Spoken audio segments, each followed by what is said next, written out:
ಜಾತಿ ಗಣತಿಯ ವಿಚಾರಕ್ಕೆ ಸಂಬಂಧಪಟ್ಟಂತೆ ರಾಜ್ಯ ಕಾಂಗ್ರೆಸ್ನಲ್ಲೀಗ ಮಹತ್ವದ ಬೆಳವಣಿಗೆಗಳಾಗ್ತಾ ಇದ್ದಾವೆ. ಮುಖ್ಯವಾಗಿ ಈ ಜಾತಿ ಗಣತಿಯ ವಿಚಾರಕ್ಕೆ ಸಂಬಂಧಪಟ್ಟಂತೆ ಪಬ್ಲಿಕ್ ಟಿವಿಯಲ್ಲಿ ಇನ್ಸೈಡ್ ಎಕ್ಸ್ಕ್ಲೂಸಿವ್ ಸುದ್ದಿ. ನಿನ್ನೆಯ ಕ್ಯಾಬಿನೆಟ್ನಲ್ಲಿ ಗೆರಿಲ್ಲಾ ಮಾದರಿಯ ವಾರ್ ಆಯ್ತಾ? ಪ್ಲಾನ್ ಅನ್ನ ಮಾಡಿಕೊಂಡು ಗುಟ್ಟಾಗಿಟ್ಟಿದ್ದಂತಹ ಸಚಿವರ ಒಂದು ಗುಂಪು ಕ್ಯಾಬಿನೆಟ್ ಅಂತ್ಯದಲ್ಲಿ ಪ್ರಸ್ತಾಪಕ್ಕೆ ಪ್ಲಾನ್ ಮಾಡುತ್ತೆ ಸಚಿವರ ಗುಂಪು. ಸಿಎಂ ಸೇರಿದಂತೆ ಜಾತಿ ಗಣತಿಯ ಪರ ಸಚಿವರಿಗೆ ಗೊತ್ತಾಗದಂತೆ ಈ ಪ್ಲಾನ್ ಅನ್ನ ಮಾಡಿದ್ರಂತೆ. ಬಳಿಕ ಕ್ಯಾಬಿನೆಟ್ ಮುಗಿತಾ ಇದ್ದಂತೆ ಸಚಿವರಿಂದ ಗೆರಿಲ್ಲಾ ಅಟ್ಯಾಕ್ ಆಗಿದೆ ಅನ್ನೋದು ಗೊತ್ತಾಗ್ತಾ ಇದೆ. ಈ ಮೂಲಕ ಜಾತಿ ಗಣತಿಯ ವಿಚಾರಕ್ಕೆ ರಾಜ್ಯ ಕಾಂಗ್ರೆಸ್ನಲ್ಲಿಯೇ ಹಗ್ಗ ಜಗ್ಗಾಟ ಜೋರಾಗಿರುವುದು ಸ್ಪಷ್ಟವಾಗಿ ಗೊತ್ತಾಗ್ತಾ ಇದೆ. ನಿನ್ನೆ ಕ್ಯಾಬಿನೆಟ್ ಮೀಟಿಂಗ್ನಲ್ಲಿ ಈ ಜಾತಿ ಗಣತಿಯ ವಿಚಾರಕ್ಕೆ ಸಂಬಂಧಪಟ್ಟಂತೆ ಕೆಲ ಸಚಿವರುಗಳ ಅಸಮಾಧಾನ ಸ್ಫೋಟವಾಗಿತ್ತು. ಯಾವುದೇ ಕಾರಣಕ್ಕೂ ಜಾತಿ ಗಣತಿಯನ್ನು ನಡೆಸಬಾರ್ದು ಅಂತ ಹೇಳಿ ಪಟ್ಟನ್ನು ಹಿಡಿದಿದ್ರು. ಅದಾದ ಮೇಲೆ ಈ ಚೆಂಡು ಮುಖ್ಯಮಂತ್ರಿಗಳ ಅಂಗಳವನ್ನು ತಲುಪಿತ್ತು. ಈಗ ಮುಖ್ಯಮಂತ್ರಿಗಳ ನಿರ್ಧಾರ ಏನಾಗಿರುತ್ತೆ? ಹೈಕಮಾಂಡ್ ಯಾವ ರೀತಿಯ ಸೂಚನೆಯನ್ನು ಕೊಡುತ್ತೆ? ಅದು ಈಗಿರುವಂತಹ ಪ್ರಶ್ನೆ. ಮತ್ತಷ್ಟು ಡೀಟೇಲ್ಸ್ ಅನ್ನು ಕೊಡೋದಕ್ಕೆ ರವೀಶ್ ನೇರ ಸಂಪರ್ಕದಲ್ಲಿ ಜಾಯಿನ್ ಆಗಿದ್ದಾರೆ. ರವೀಶ್, ಜಾತಿ ಗಣತಿಯ ವಿಚಾರಕ್ಕೆ ರಾಜ್ಯ ಕಾಂಗ್ರೆಸ್ನಲ್ಲಿ ಆಗ್ತಾ ಇರುವಂತಹ ಬೆಳವಣಿಗೆಗಳು ಒಂದನ್ನಂತೂ ಸ್ಪಷ್ಟಪಡಿಸ್ತಾ ಇದೆ. ಇಲ್ಲೂ ಕೂಡ ಹಗ್ಗ ಜಗ್ಗಾಟ ಇರೋದನ್ನು ತೋರಿಸ್ತಾ ಇದೆ. ಬಟ್ ನಿನ್ನೆಯ ಕ್ಯಾಬಿನೆಟ್ ಮೀಟಿಂಗ್ನಲ್ಲಿ ಏನಾಯಿತು?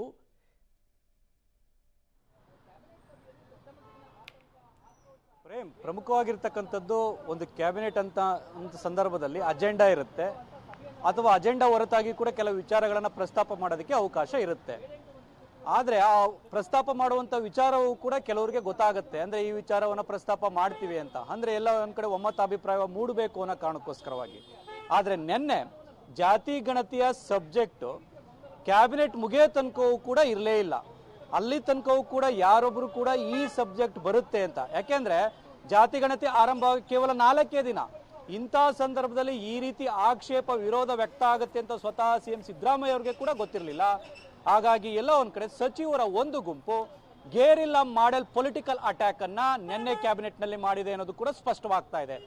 ಅದಕ್ಕೂ ಮುಂಚೆ ಸಾಕಷ್ಟು ಯೋಜಿತವಾಗಿ ಪ್ಲಾನ್ ಅನ್ನ ಮಾಡಿಕೊಂಡು ಎಲ್ಲೋ ಒಂದು ಕಡೆ ಆ ಸಚಿವರ ಗುಂಪು ಈ ವಿಚಾರವನ್ನ ಇವತ್ತು ಪ್ರಸ್ತಾಪ ಮಾಡಿದ್ರೆ ಸೆಪ್ಟೆಂಬರ್ 22ನೇ ತಾರೀಕು ನಡೆಯುವಂಥ ಜಾತಿ ಗಣತಿಯ ವಿಚಾರದಲ್ಲಿ ಎಲ್ಲ ಒಂದು ಕಡೆ ಅದನ್ನು ಪೋಸ್ಟ್ಪೋನ್ ಮಾಡಿಸ್ಬೋದು ಅಥವಾ ಕೆಲ ಗೊಂದಲಗಳನ್ನು ಸರಿಪಡಿಸ್ಬೋದು ಅನ್ನೋ ತೀರ್ಮಾನಕ್ಕೆ ಬಂದಿದ್ರು ಅಂತ ಹೇಳಲಾಗ್ತದೆ. ಯಾವುದೇ ರೀತಿಯ ಸಭೆಯನ್ನು ಕೂಡ ಸೇರದೆ ದೂರವಾಣಿಯಲ್ಲೇ ಆ ಸಚಿವರ ಗುಂಪು ಮಾತನಾಡಿಕೊಂಡು ಅದನ್ನ ಕ್ಯಾಬಿನೆಟ್ ಅಂತಿಮ ಕ್ಷಣದಲ್ಲಿ ಮುಗಿದ ಬಳಿಕ ಎಲ್ಲರೂ ಕೂಡ ಹೊರಡೋಣ ಎದ್ದೇಳಿ ಅಂತ ಹೇಳಿದಂತ ಸಂದರ್ಭದಲ್ಲಿ ಇಲ್ಲ, ಜಾತಿ ಗಣತಿ ವಿಚಾರ ಇದೆ, ಮಾತಾಡಬೇಕು ಅಂತ ಸಚಿವರೆಲ್ಲರೂ ಕೂಡ ಒಂದ್ ರೀತಿಯಲ್ಲಿ ಎದ್ದೇಳ್ತಾರೆ. ಆ ಸಂದರ್ಭದಲ್ಲಿ ಆದಂತಹ ಈ ಎಲ್ಲಾ ಬೆಳವಣಿಗೆಗಳಿಂದಾಗಿಯೇ ಜಾತಿ ಗಣತಿ ಬೇಕೋ ಮಾಡಬೇಡೋ ಪೋಸ್ಟ್ಪೋನ್ ಮಾಡಬೇಕು ಅನ್ನೋ ಈ ಘಟ್ಟಕ್ಕೆ ಬಂದಿರತಕ್ಕಂಥದ್ದು. Prem, okay, thank you Ravish ತಮ್ಮೆಲ್ಲ ಮಾಹಿತಿಗಾಗಿ.